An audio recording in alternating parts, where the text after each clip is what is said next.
يا بنات، ازيكم عاملين ايه؟ النهارده في الفيديو بتاعي عايزه اتكلم على طريقتي في النسكويك. انا بعمله ازاي. اول حاجه، انا بحب النسكويك جدا جدا، بجيبه كتير قوي نسكويك. طعمه بيبقى حلو كده ولذيذ، انا بحبه. النهارده هعمل لكم النسكويك.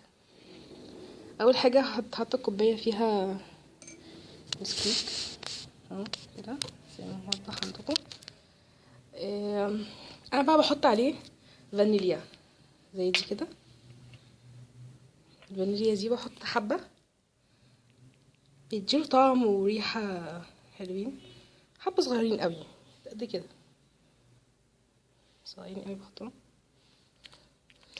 بحب بقى واقلبه. بحب احط شوكليت جالاكسي، بيديها برضو طعم. انتي بتحطيش سكر خالص، بيديها طعم حلو جدا. هحطها بقى دلوقتي، هحط قطعتين دول كده، بيسيحوا، بيبقى طعمهم حلو جدا، انا بعشقهم.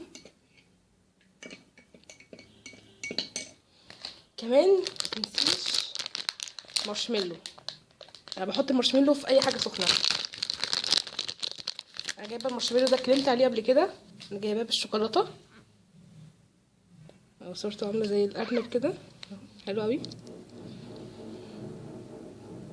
المارشميلو بيسيح في السخونيه، بيدي طعم كمان. يا رب الفيديو يكون عجبكم النهارده، وما تنسوش تعملوا لي لايك على الفيس واشتراك في قناتي لو عجبكم الفيديو. اعملوا لي لايك على الفيديو، وشكرا لمتابعتكم، باي.